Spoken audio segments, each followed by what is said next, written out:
Hey, I made it right on time. No boomerang on the intro. Howdy, folks. I'm Dadman Walking 55. Coming to you on another Thursday night, probably the last Thursday night we will do a college football show, since there's only really one game that matters after the two games that we're going to preview tonight.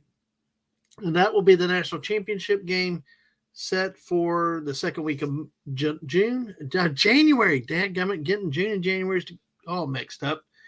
I didn't boomer the intro, but I'm boomering the talking. But hey, what else do you expect here with Dadman? I got a Dadman it. So hey, I hope everybody's had a good Christmas. Now we're in that transition between Christmas and New Year's, and just kind of a weird time. I mean, if you're still working, there's usually it's slow at work, or there's few people at work. And if you're off a whole week like I am this week, you get your body clock all messed up, which I love still at my age, and I love the week between and take the week off. But hey, it's really a wonky kind of week. So, it does lead itself to random streams, just doing stuff off the spur of the moment, and, having a lot of fun chilling out with life. So, it's really been a great year this year with the football streams.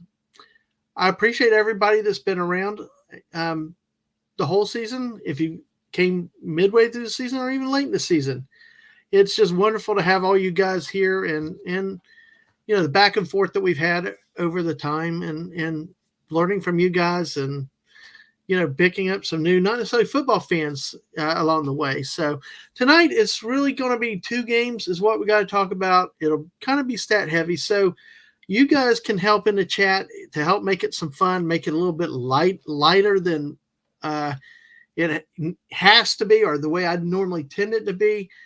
We can have some fun. If you don't know a lot about football, if you have questions with football, ask them. We'll do the best we can to try to answer it. And that's part of what I want to do with the show, is to have fun, because everybody is a lot of people are so afraid of sports ball or anything sports. And it's like, it doesn't have to be that way. It can be fun. It can be geeky, statistics, all kinds of different stuff, bands, uniforms, fight song. I mean, there's all kinds of stuff that we can all be geeky about when it comes to sports and all. And we got a few geeks in here, especially the band nerds. So, but let me go ahead and start as we usually do. Greeting those of you that are here in the chat so far. You wonderful people without whom being here, I'd be sitting here talking to myself probably, and that's not as fun. And we say hello, humans and other critters, to the great Snortopoopas Q Burr, the bear of all bears, and appreciate you being here, sir. And of course, the lovely and beautiful Mrs. Dadman Walking 55. Thank you, my love. Thank you for this. And the screens you will see tonight are again produced by her, a labor of love that I cannot afford to pay her truly what she is worth with this, but has been so involved in the streams this year and stuff. And fortunately, this week she didn't have to make as many slides, so it was a lot easier this time. Let's see. We'll go down here. Actually, here, looking through here. And greetings to you, the lovely Daisy Blossom Flower Child. Always a pleasure to see you, and the grace and presence you always bring to the chats. Always awesome to see you here. And we've got Snortopoopas in here for. Hey, and we've got Small Time Republic. Hey, sir, welcome back. Good to see you again. Very good to see you as always. And Geeky is popping by to say hi. Yeah, I know you're busy right at the moment, Geeky, but thanks for dropping by. And maybe you can lurk a little. We'll hear from you later, or the replay. But hey, thank you everybody that's here tonight. We got 6 watching, and the latest is the big countdown. Let me see here. Snortopoopa says hi to Small Time Republic. This says hello to Geeky, and Snortopoopa says hi to Geeky. The missus says hi to Small Time Republic, and then why the Christmas lights? You would have to ask that of all people. Well, I stuck with this instead of asking you for help for another football thing behind. I thought the lights, since we're between the transitioning of the week of Christmas, it would be nice to stay with this. That's kind of the thing. And I forgot about the normal football thing, but you know what? I love Christmas lights. We are still around the Christmas season, so I went with the Christmas lights. Great question, though. And I said, and LOL, yeah, but hey, ask questions, whatever you want to do. Why am I yellow and stuff like that? Cool, geeky, cool, geeky. I know you try to multitask. You're one of the incredible people like the missus that can do that. I fail at when I try to multitask. It does not work out well. So, oh wait. Uh oh. Hello? Uh oh. I have been invaded. I have been invaded. And now I have lost control of my show officially. The missus actually came in here and changed the background. Oh, oh. Well, see, Snortopoopas is sitting on his background, so that's cool. And there. So is that it? Where else can you find a great programming like it's a truly family event, where everybody's involved like this? Other than Liam Graywolf, my friend out there, Mother Daisy there, have a wonderful stream that you can check out on the Twitch side because they are wonderful together in their streams. But the missus came in and I'm sitting on my background too right now, Snortopoopas. It's kind of fun. The Noive, well, we know we know the brains behind the operation, so I have to, it's okay. It's one of those things that probably, when you look at it, that just drives you crazy, and it's so you just got to change it. But hey, that's okay. Just y'all don't change the channel. Y'all stay here with me. We're gonna have fun with this, and like I said, if you have any questions about football, feel free to come and ask them, put it in the chat. And by the way, I just looked recently. I had said 97. We are actually at 98 subscribers as of now. So we really are down to the last 2 that we need. And then, hey, and hopefully then YouTube doesn't take them away. But hey, that's a different thing. Daisy says the family that streams together stays together. I agree with that. And I like it. And I hope to have some more full family events with the missus. We've done a number of things lately with the missus, but even Aang too, coming up and doing different things. I'll talk more about one coming up with Aang and a few other people at towards the end of the show. As you talk about that, we've had a few detours with the Dadmans, with the missus and me, where we looked at a sugarcane festival here in Florida, and we showed a lot of the places we've toured around the country on Civil War battlefields. So it was some very good streams. If you haven't checked them out, go back and check them out. That's what I'm trying to say. We're not just football or Fortnite here. So, and yes, the missus takes responsibility. But hey, you know what? She made the slides. She made the backgrounds. She should. So, plus everybody, it's I of course need a woman's touch, and she keeps me straight and keeps me organized. So, and I appreciate that. So, with that being said, let's touch on our topic for the night, which is the college football playoffs. Remember, a few weeks ago, I had a special with all the college football games that are coming up, the bowl games. The bowl game system has been around a long time.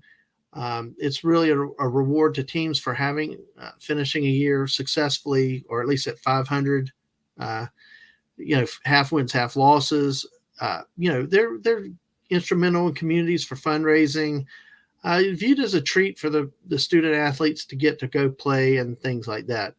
It's changed over the years because of the advent of a national championship game. Some of the bowl games have lost their luster, and we talked about that on the special. So it is kind of a different era with the bowl games. This year, there are 41 bowl games.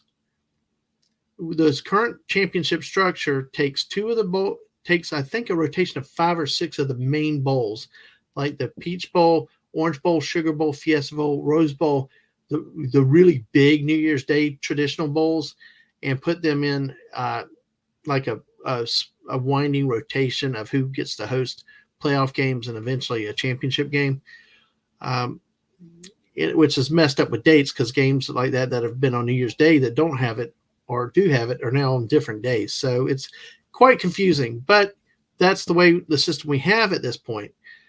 The two games this year that will host the playoff games will be the Chick-fil-A Peach Bowl and the Verbo Fiesta Bowl. And it's seeded with the 4 top teams based on the selection committee's results. A mixture of human polls, computerized polls, various things, and the human selection process. And so they ranked the top 4 teams. I actually ranked, I think, a whole 25, but only the top 4 go currently. In the future, there should be a 12-team playoff at a later date. I believe, let me see that. Let me get that right quick. But at this point, it's only 4 teams and has been for a few years. Let me see real quick. I check this while we're looking.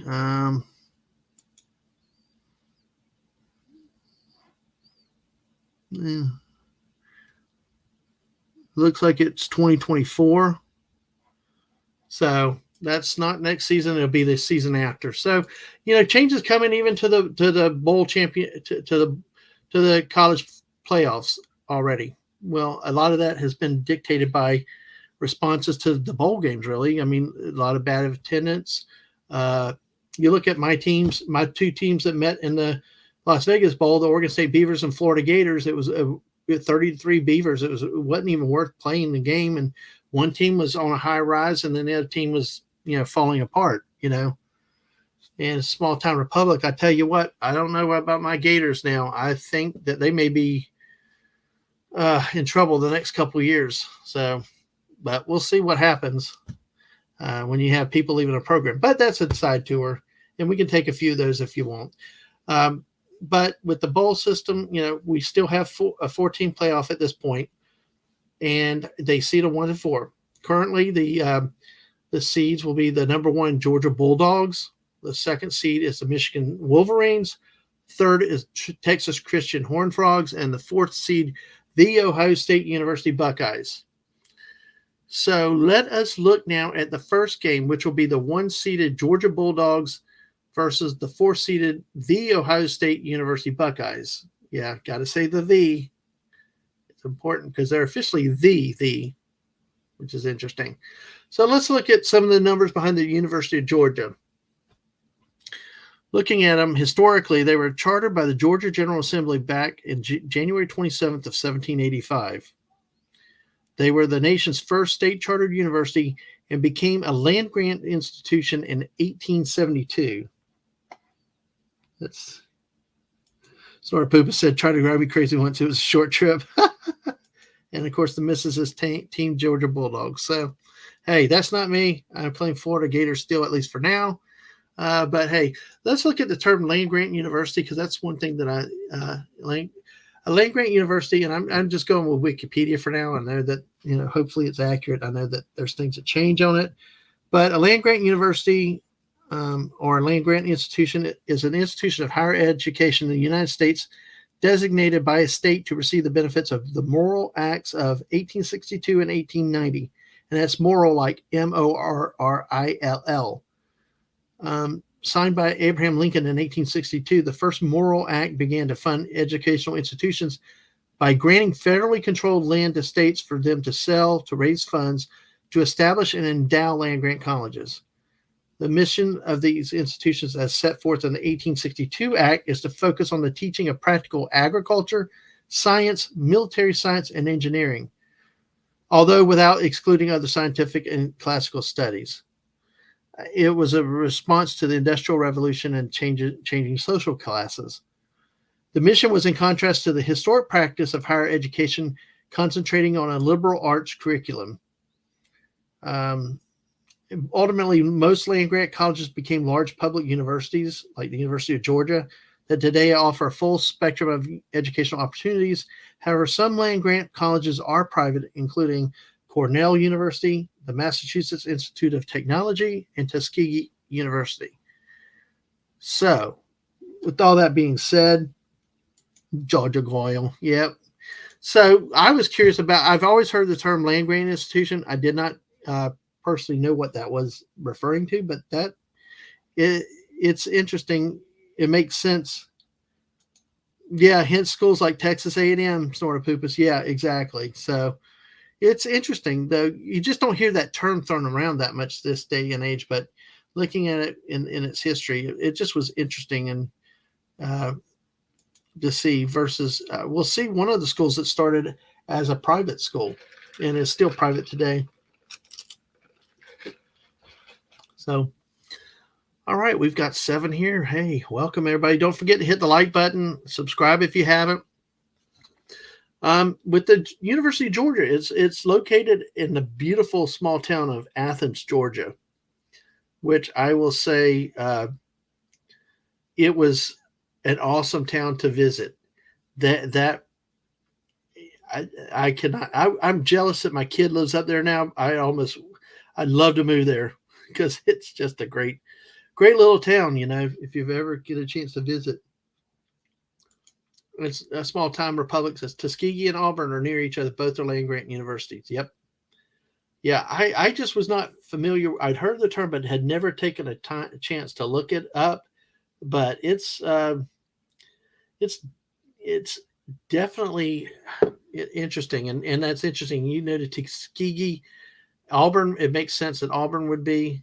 I'm not sure if is Alabama. I wonder if Alabama is a land grant university also. Maybe, maybe not. But that's interesting to know that Auburn is considered that too. And 20 miles apart. Yep, exactly. Very, very close. Very close there in the great state of Alabama. Athens, Georgia, like I said, is a beautiful small town. If you ever get go there, it's worth going through. I know my kid just came back home for a few days, and they were not used to, after having moved there, they were used to like short car rides up there, not driving half an hour across the town to get to places. So it's quite a nice little scenic, quaint southern town. A lot of the architecture. Beautiful stadium. Sanford Stadium is one that I did get the pleasure to go in to see this year. Amazing stadium, amazing field. And you walk into it, it feels a lot more like a comfortable football stadium than even the last time I was at Ben Hill Griffin Stadium in Gainesville. It just seemed nicer. So the fall enrollment, and this is one thing you can look at each of these schools and kind of compare and look at their enrollments. I throw these out there kind of to allow you to compare the school sizes, especially you're looking at the teams that are making the final game, because you don't see like your general small private schools and your schools with a lower enrollment really ever making, the top 4. I mean, because you have to come from a power conference pretty much these days in order to make the top 4, except for last year, University of Cincinnati crashed the party and promptly got beat by Alabama. But the University of Georgia in fall 2021 enrollment had 40,000 students, 30,000 of which were undergraduate students, 8,300 were graduate students, and almost 1,700 were first professional students, which is above the graduate level. University of Georgia, the Bulldogs, and they come in as the Southeastern Conference champions, both the regular season Eastern Division Conference champions and the SEC Championship game champions. Important distinction, because last year Alabama was the SEC champions by winning the game against Georgia in Atlanta, but then Georgia ended up becoming the national champions, winning in the playoffs. So we look at Georgia's schedule. They've run they went 13-0, starting with wins over Oregon, a crushing win in a neutral site, 49-3. beat South Carolina on the road 48-7. If you look, Georgia had a few bumps in the road. The Samford game, they won 33-0, but still that's a game that Georgia should have really handled a lot better, playing a smaller division team. Kent State at home, they only won by 17. The game at Missouri, Georgia was trailing by double digits in the fourth quarter, did not take the lead till just about 4 minutes left in the game. So Georgia had a few hiccups this year. Then they play Tennessee 27-13, although that game was not as close as the final score would indicate. And then Georgia struggles at the end of the year against Kentucky, and they were slow starting against Georgia Tech. It just was – Georgia showed some vulnerabilities at times this year, but they never got beat. Looking at Georgia statistically, offensively, they're scoring 38.7 points a game, while only giving up about 12.8 points a game on defense, which is actually last year they only gave up about 10 points a game on defense. So, bad defense. Just kidding. Holding anybody to 12 points a game is just incredible. And of course, I forgot to mention that Georgia ended up beating LSU in the SEC championship game 50-30. In terms of offensive production per game, Georgia is amassing almost 500 yards a game, about 285 yards passing per game, 207 yards rushing. On defense, in addition to only giving up about 13 points a game, they're giving up 292 yards a game, about 215 yards passing, and only 77 yards running. So you look at a very tough defense there, especially if they play teams that like to run the ball or are better at running the ball. It's a key element of Georgia's defense is a stout running game.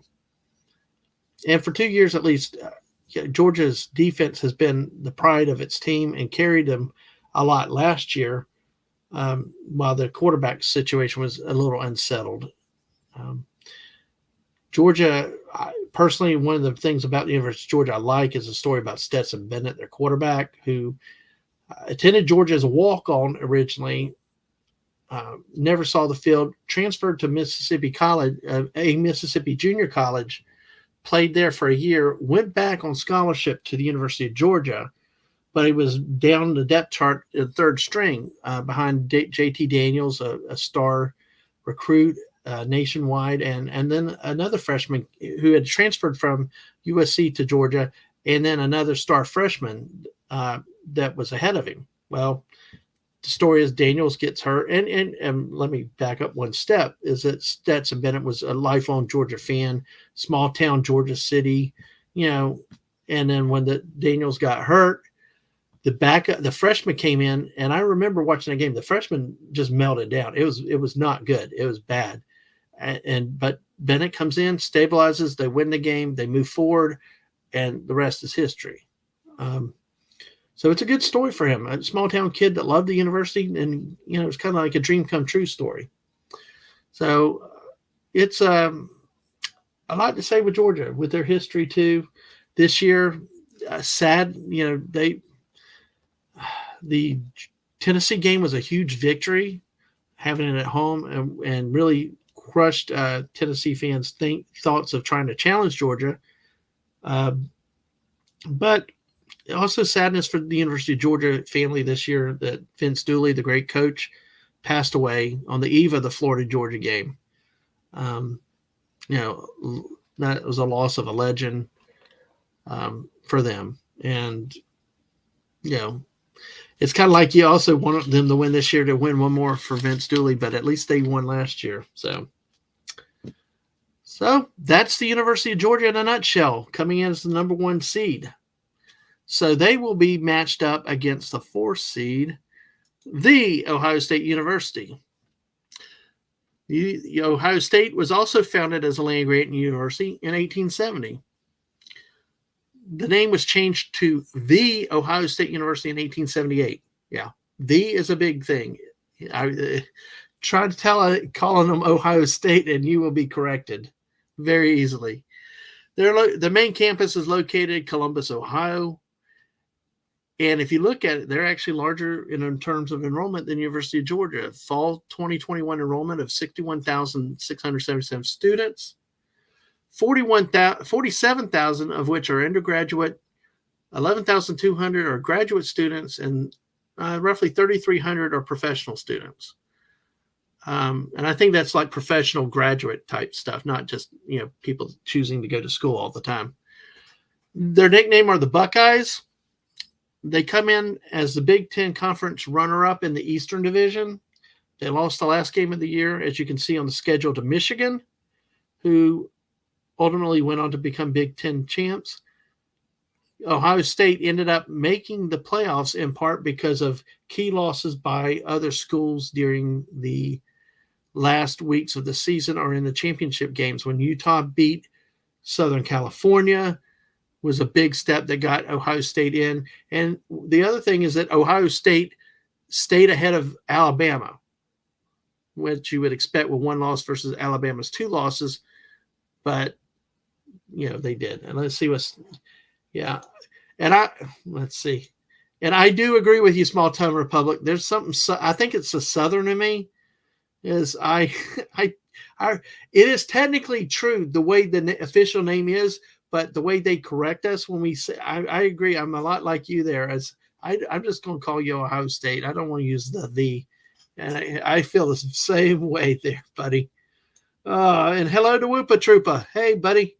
Good to see you. I can't wait for you to feel free to chime in when we definitely get to the Texas Christian game. Okay. Oh, the missus almost didn't put the on the slide. Yep. They're proud of that. The Small Town Republic is not underestimating that. And if Kiki could chat, I know she would be there with it because we've talked about that. Well, let's look at the Ohio State a little bit better. Oh, God, I got to see this comment.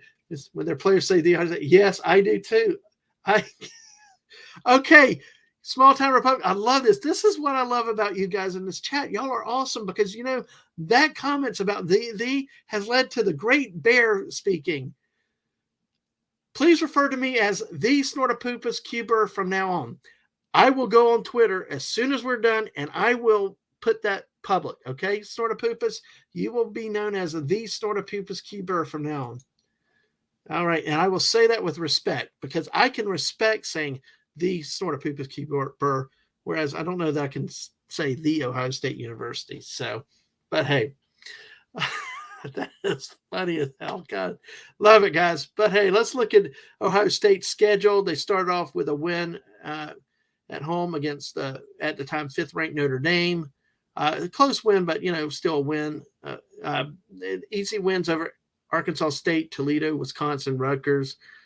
Played at Michigan State, fairly easy win. Iowa, which, listen, Iowa, if you don't know, beat a Division II team, which is a lower, like junior level of football. Iowa beat them 7-3 this year and used 2 safeties to get to 7 points. So, yeah.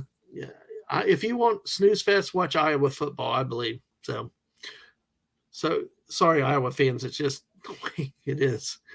Then they beat Penn State, and it's something of a close game. Northwestern was a struggle for Ohio State on the road this year, which was a little surprising near the end of the season. But then they proceeded to rout Indiana, Maryland.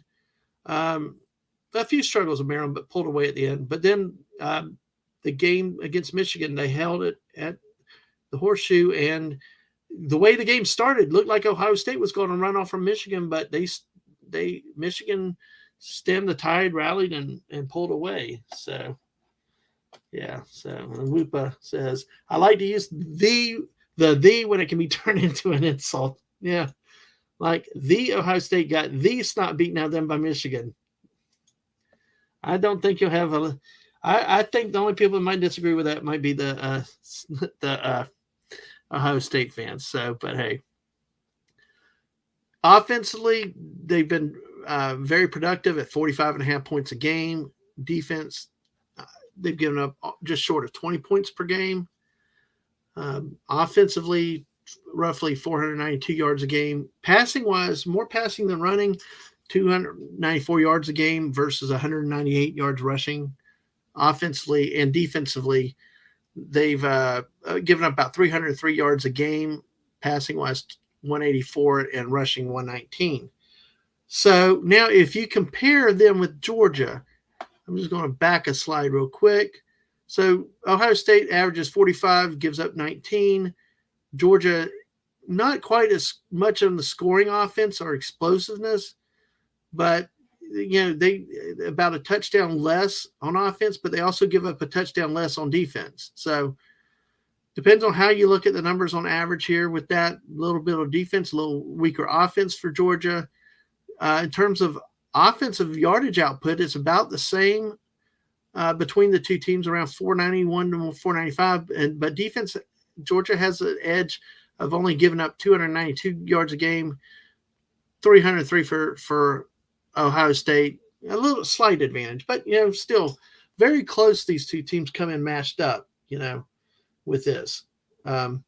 Very, very close in terms of the numbers and the stats and how you want to interpret them. I honestly, my feeling with this game is that Georgia kind of got a bad draw with this, because normally you expect the lowest seed to be the worst team. And that probably speaks to how good the playoff is this year, and maybe to the committee actually doing a good job, because this, unlike last year where Alabama faced Cincinnati and you knew going in you knew Cincinnati didn't have a chance. It's just the way it is. And this year Georgia could very easily get beat by a team from the Big Ten. Sorry, I keep confusing 12 because there's 12 in the Big Ten. But basically, it could be a hard matchup for Georgia going in. Then Georgia could beat the crap out of the Ohio State. You never know.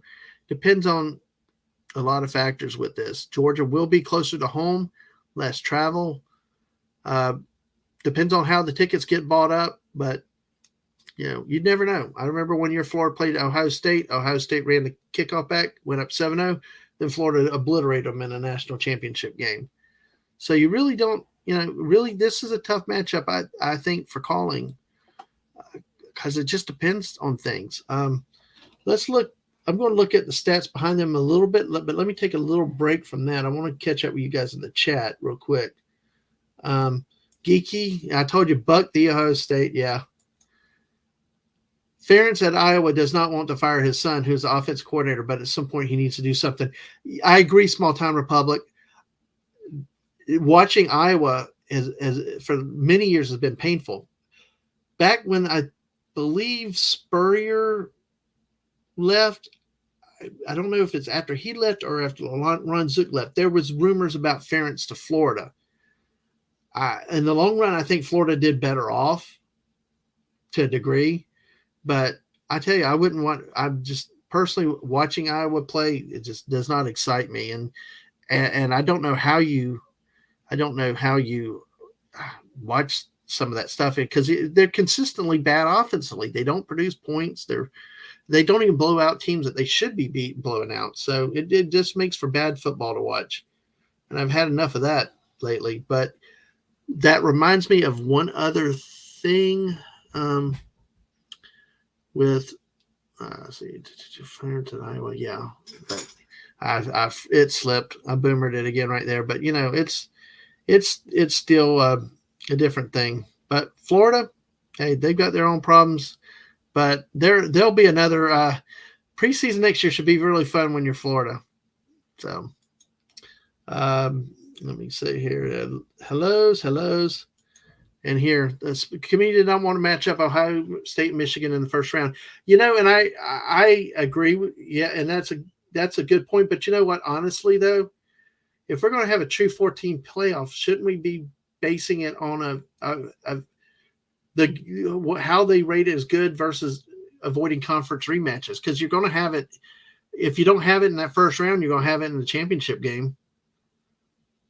Since you touched on it here, personally, I think with record-wise, I think competition-wise, I believe that TCU should have been the fourth-rated team, Ohio State third. But that's just my opinion. But you're exactly right with that consideration. And they've shown that propensity. Last year, they didn't match Georgia and Alabama up together. But I think last year, though, you had a team, Cincinnati, that really warranted being in that fourth slot. I think Ohio State is by far better than TCU and should be but again, that's my opinion. The committee did it. It's going to be a hell of a playoff, though, I think. But I think of the two playoff games, this is going to be the better game. I think this game is going to be tougher. I don't think Georgia has explosiveness on offense to put Ohio State away big time. Ohio State, if they get lucky, get some turnovers, could beat Georgia worse than Georgia could beat Ohio State. Now, if Georgia wins a big, it'll be like a 27-3 or maybe 34-17 type game, I think. But in terms of anybody scored 40, I put my money on Ohio State. And we don't gamble. I'm sorry I said I put my money. But honestly, I would think it more likely Ohio State would score more if either team scored a lot in this game. But yeah, let's see. So then Whoop says, I don't think it's going close. Oh, yes. Yeah, I agree. Yeah. And there's a lot to be said with that game too, with the results of the Michigan game. So that's true. I tend to sometimes overestimate some of the Big 10 teams. Sorry, but I don't know. I've seen this Georgia team a lot though, and where I'm going to go back a screen again. As I mentioned before, some of the games that worry me and concern is when Georgia beats Samford at home 33-0, struggles with Kent State at home by 17, and then nearly loses to a very, very bad Missouri team, and then struggles with a Kentucky team late in the year. They could be gotten if a team can score enough against them. Because you look, the only team that really scored on them was the last game at LSU again. They got 30 points. Ohio State, regardless of the competition, does put points up on the board. Anywhere 45 to 70. And I know competition matters, but they're consistently like in the 40s quite a lot. So which prevails here, offense or defense? Well, I'm going to let you wait just a second because I'm going to see, make sure I got the chat here. We talked about that. Let's see here. Georgia has 5 games against opponents besides Tennessee game. It was all blowouts. And I agree, Tennessee game was not close. I get why they do expect TCU to be the worst team in the playoffs, but still, based on the results, TCU deserves it over at OSU. You're right, and you're right because, and that's one factor too that I failed to mention earlier, is that TCU at the end is a conference champion, and you do have to give the committee credit when they weight things in that direction, where they actually reward teams for winning in their conference. They can't help the competition in the conference or things like that, but you got a Power 5 conference champion right there, and the regular season should be counted as much as as losing one game in the championship game. Yep, exactly, and that's another good point. Absolutely. But to me, in my personal opinion, with the eyeball test, maybe it's just my distrust of the Big 12 conferences. I would put Ohio State 3, TCU 4. But you know what? That's the glory with football here. We can agree to disagree. We can all have different points. I mean, you raise some very, very good points to be factored into it and for what the committee did. And I think really the fact that going in this game, it may feel like Georgia can't sleepwalk through this, means the committee did a good job. We're going to have a good matchup. So with that being said, and all the stats and information out here, I obliviated on some of that stuff, all this other stuff. Here is what I think the winner I think is going to be the Georgia Bulldogs. I do believe the Georgia defense will stop the Ohio State offense. A lot of times the SEC teams, when they've had good defenses, do play very well against the Big Ten offenses and usually hold them down. In this type of game, I'd expect something in a 24-10, 24-14, or 27-17 area, a good solid win, and but that would make for a really good game here. So, again, the unknown factor are turnovers and special teams errors. Which team can cut down its turnovers or don't commit fewer penalties or fewer special team blunders, missed kicks, block punts, stuff like that, muffs. Just what it comes down to. So that's the first game we got here. And let's see. Small Town Republic. By the way, one of my baseball teammates from when I was a kid was a new football coach at Western Michigan, Lance Taylor. Wow. Awesome. I know of Western Michigan pretty well because the Gators had a Gary Darnell that went out there many years ago after he left the University of Florida. So, yeah, that's cool. Congratulations.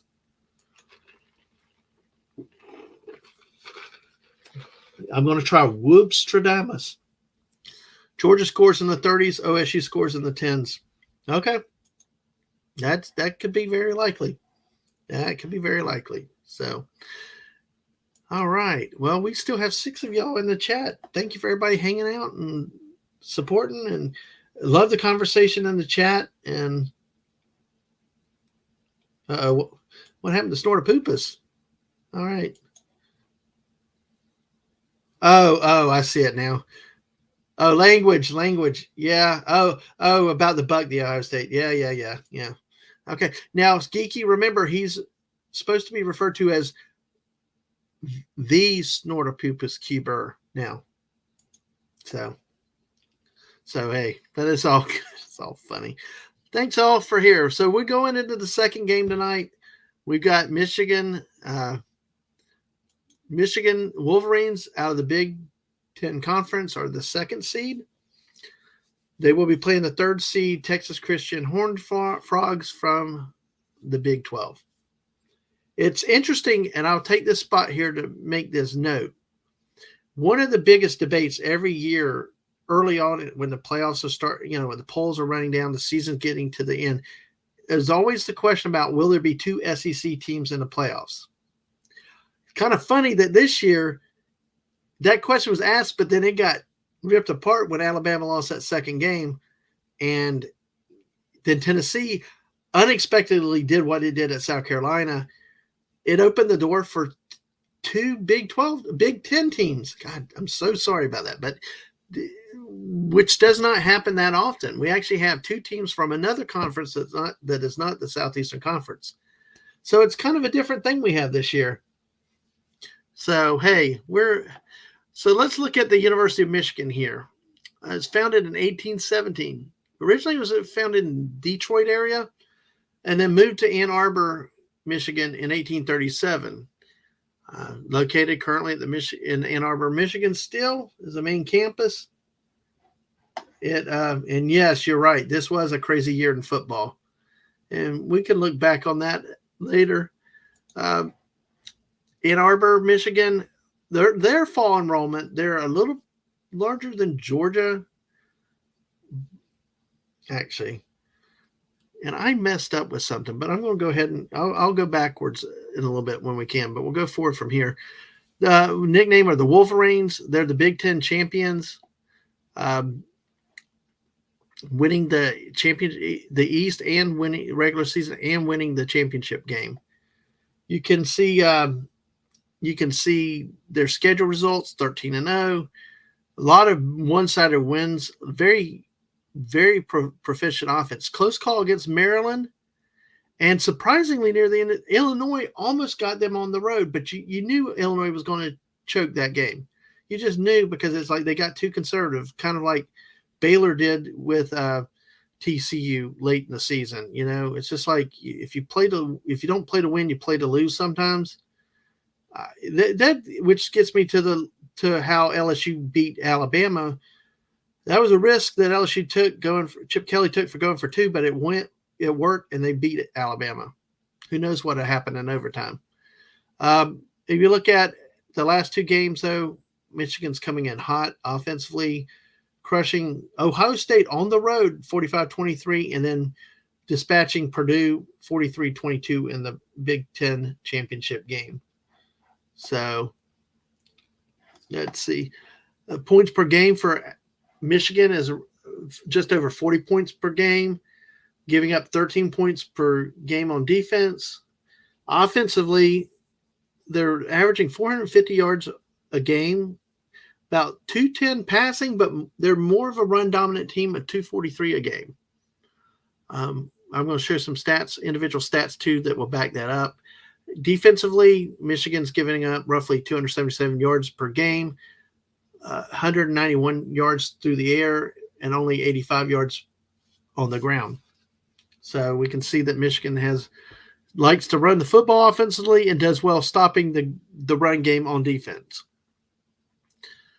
There we go with Michigan. The Texas Christian University Horned Frogs are the 4th seed. They're a private school founded in 1869 by the brothers Addison and Randolph Clark, located in Fort Worth, Texas. And see, this is a case here. Look at the enrollment. You've got these big state universities at 45 to 47,000 up to 60,000 of enrollment. Here, you have a small private school with about 12,000, or just roughly over 12,000 students. 10,500 are undergraduate, and almost 1,800 are graduate students. As I mentioned, they're named the Horned Frogs, and they come in as the Big 12 regular season champs. As you look on the bottom here in the schedule, they lost the Big 12 championship game to Kansas State Wildcats in overtime in a game that could have gone either way, and maybe they should have won that game in regulation. All right, I'm getting corrected out there. That's Fort Worth, sir. Okay, thank you for that correction, sir. And Geeky's laying down with the big blue. And Small Town Republic says, back when TCU was in Conference USA, a former TCU player overheard me call it a lesser conference. He challenged me on that. Yeah, I know there's a lot of pride in that, but I know what you're talking about. But yeah, hey, I'm sure if I was a player too, I'd be challenging that too. You're always ready to defend your own house and territory with things. But if you look up and down, they've been pretty good with offense. Really, the only limited output was the game against Texas on the road, 17-10.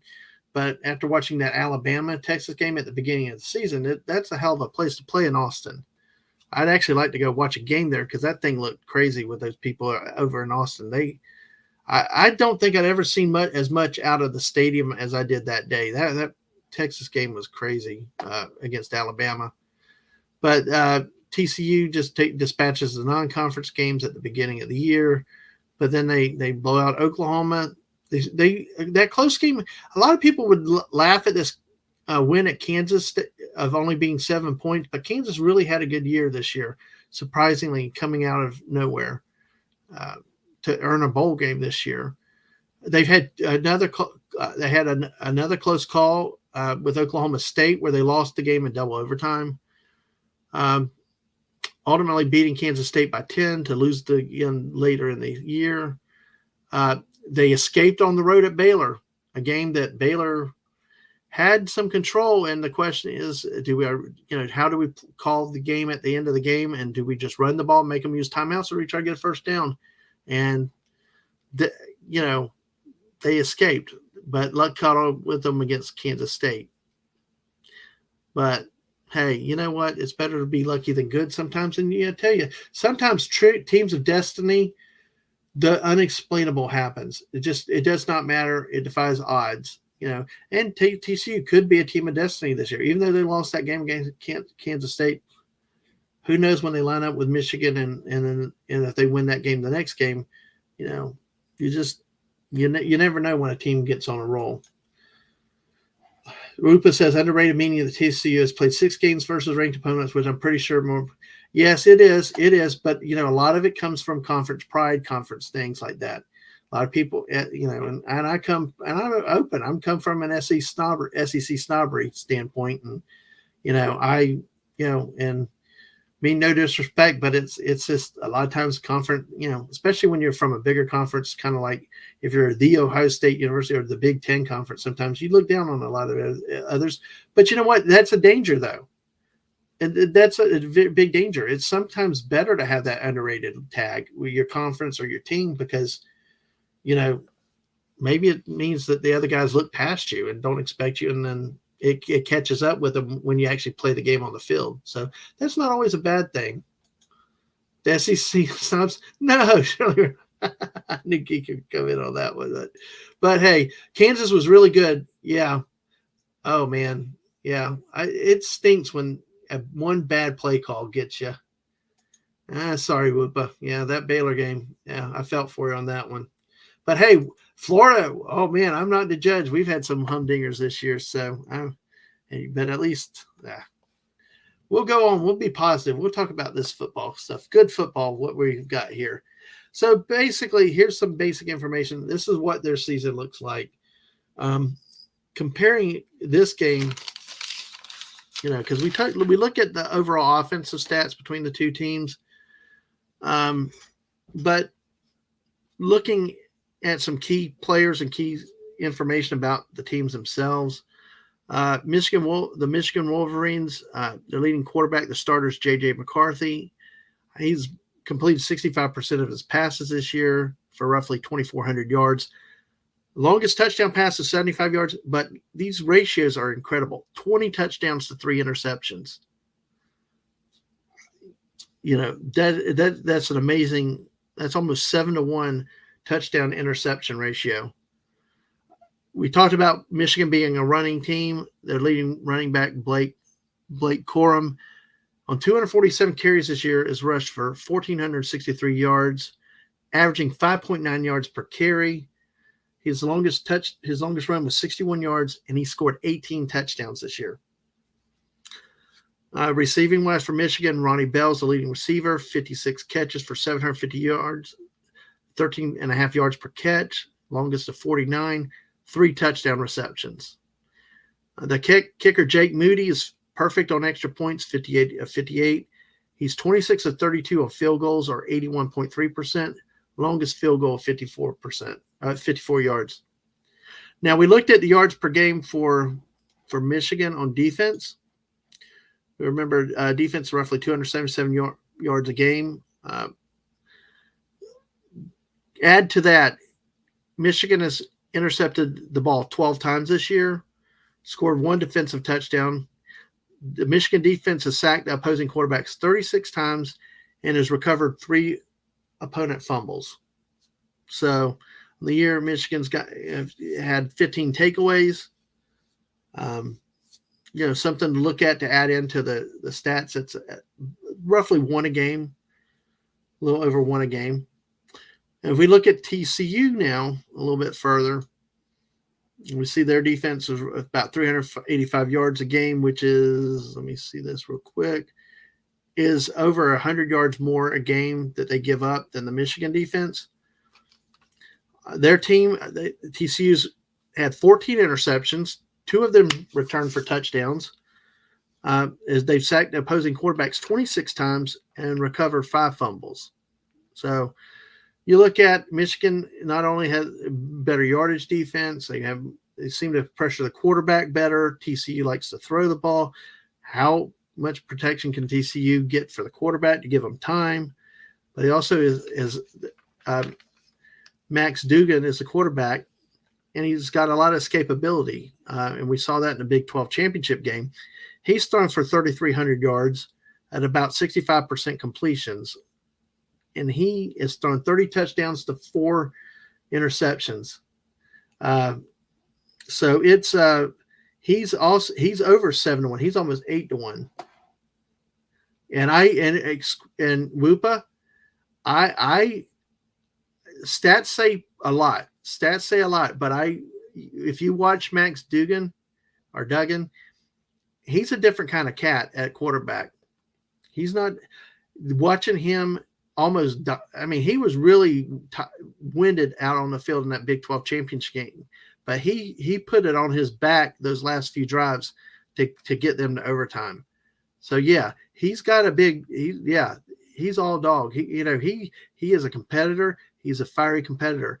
It's one of those that almost reminds me of like Tim Tebow in college, that, you just don't lock him on stats or this, that, or the other, but he carried that team in that that Big 12 championship game. Absolutely. So, and that even then, stats can go out the window too. Michigan may be good at rushing the passer, but can they contain and escape a quarterback with Max's escapability and mobility? TCU on the ground offensively, Kendre Miller's their leading rusher at 1,300 yards, about 6.2 yards a carry. His longest run was 75 yards this year, and he's rushed for 17 touchdowns. It's really an interesting game where you have a game where both teams have quarterbacks with so many touchdowns. That's becoming rarer these days with all these rotation out of backs so much all the time. Quentin Johnson is their leading receiver, 53 catches for 903 yards, 17 yards a catch with 5 touchdowns. Now the kicker, Griffin Kell, is missed 2 extra points. He's 55-57 on the year for extra points, but he's 16 of 18 on field goals, or at 89%, and his longest has been 54 yards. So you look, if this game comes down to kickers, you got pretty accurate kickers that both can kick from 50-plus yards. You never underestimate the importance of having a good kicker that can kick the ball a long way in a game. So that being said, those are those stats with that game. I'm going to go back and touch up on the Georgia game in just a moment, but I do want to real quickly, we've seen the team stats, we've seen the schedules, we compared them side by side and all. So in this game, the way I see this game turning out is Big Blue. Second seed, they've been prolific on offense for the most part. They do have, and it may be some of the Big 12 bias, but Big 10 plays better defense than the Big 12 generally. And can TCU move the ball against a defense from another conference, whether it's the SEC or the Big 10? We'll find out. And that's what's the beauty of this playoff game. We can talk, we can speculate beforehand. But what happens is when we actually see it in the end, that's the beauty of the playoffs, is that you actually get to solve things on the field. And when they expand it to 12 teams, it's going to be even better for a lot of the marginal teams, the Alabamas, the Tennessees, the USCs, the Utahs, the teams that are on the outer edge that really are good teams that deserve a shot. But with the way the system's set up, where you really can't lose the game or may lose no more than one, or you're out of the playoffs, it's a system we got. We got to like it. But I think, honestly, that this is a really good 4-team draw this year. I think TCU, if TCU beats Michigan, would I be surprised? No. That's why we play the game every day. You don't know what happens. Turnovers, anything that could happen. But I got this. I think this could probably be like a 41-24 game with Michigan, something in that area. But hey, I've been wrong quite a bit. And hey, Whoopa, you know it, buddy. You beat me that week pretty badly. So hey, Whoopa knows his football out there, folks. Whoopa's a great guy, knows his football out there. So, there's always points to be made and to be had. And we all have different opinions and things. And, sometimes we have the same facts, but we look at them differently, and that's good too. Real quickly, I missed the first time through. I'm going to go back to Georgia, Ohio State real quick. In terms of the passing stats, Stetson Bennett is Georgia's leader with about 3,400 yards a game for the season, 68% completion, 20 touchdowns, 6 interceptions. Their leading rusher is Kenny McIntosh, who's only run for 700 yards but 10 touchdowns, averages 5.2 yards a carry. Leading receiver is Brock Bowers, 726 yards, about 14 yards a catch, 6 touchdowns, but he's deceptive as a tight end. Very speedy, can run, has had long touchdown runs too this year, not just passing, receiving yards. Jack Podlesny is their kicker, perfect at 61 of 61 extra points, 23 of 26 on field goals, 88%, longest of 50. Add into their defense of about 12 points a game. They've had 10 interceptions, 6 fumble recoveries, sacked the quarterback 26 times. So they've got 16 defensive turnovers. Compare it to Ohio State, it's fairly even in the passing. The quarterback, C.J. Stroud for Ohio State, passed for just about 100 yards less, about 3,300 yards, 66% completion. But this amazing 37 touchdowns, 6 interceptions. The leading running back was Mayan Williams, 817 yards, 13 touchdowns, 6.5 yards a carry. Marvin Harrison Jr., the son of the famous Marvin Harrison, has received 1,157 yards, 16.1 yards a catch, longest is 58 yards, and has had 12 touchdowns. Their kicker, Noah Ruggles, 69-70 extra points. He's also 88% field goals, 15-17, longest of 47. And on team defense, while averaging about 19 points a game, Ohio State's had 17 takeaways, 10 interceptions, 2 returned for touchdowns, 7 fumble recoveries, but they've sacked the quarterback 32 times. Can the Dogs protect Stetson Bennett? All those are questions that we'll see when they get there to play.